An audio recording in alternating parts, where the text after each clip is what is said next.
Nian et Thorissi. Nian et Thorissi moururent lorsqu'ils n'avaient que 16 ans.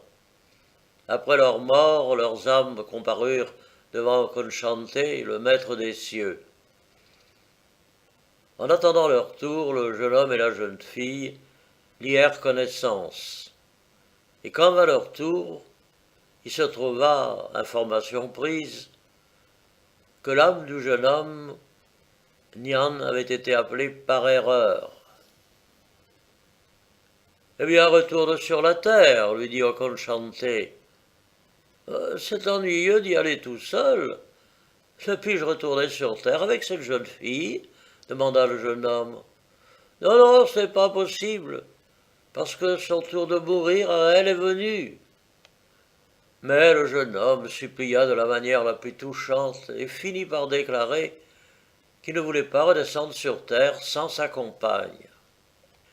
Il disait « Je n'ai aucun bien, il faut que je me marie, et où prendrai-je l'argent nécessaire?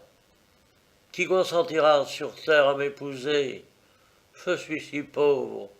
Les riches recherchent les riches, mais ici tous sont égaux, et nul n'a besoin d'argent. » La prière de Nian était si fervente que Conchanté en fut touché. Je ne puis rien changer à ce qui est écrit dans le livre des destinées. Je ne saurais où prendre une nouvelle vie pour cette jeune fille. Mais voici ce que je puis te proposer. D'après le livre des destinées, tu dois vivre jusqu'à 68 ans. Donne autant d'années qu'il te plaira à ta compagne et emmène-la sur terre. Nian partagea en parties égales le restant de sa vie. Il en prit une moitié et donna l'autre à la jeune fille. « Suivez ce petit chien, leur dit alors Conchanté. Oh, nous allons d'abord faire une marque, dit Nian. Et chacun d'eux écrivit son nom sur le dos de l'autre. Puis ils suivirent le chien, et quand celui-ci, arrivant à une rivière, s'y jeta, ils s'y précipitèrent, et du coup, leurs âmes regagnèrent dans leur corps.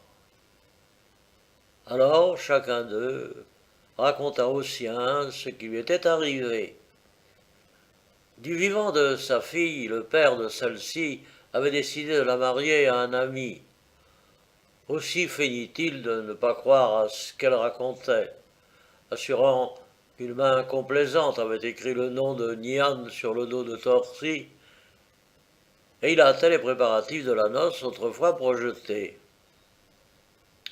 Mais Nian se présenta le jour du mariage, et la jeune fille dit, en le désignant, « Voici mon mari !»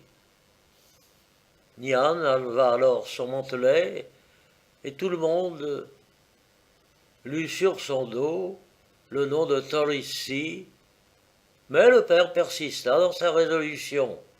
« Ni le ciel ni l'enfer n'ont le droit de contrefaire à la volonté paternelle, dit-il. » Alors Nian, ayant consulté Thorissi, dit « Puisque Thorissi ne veut pas garder ma vie,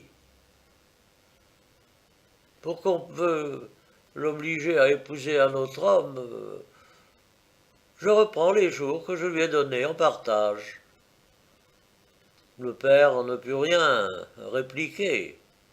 Irrité, Iléras dit à sa fille « Loin de moi, tu n'es plus à moi. » Il avait dit la vérité.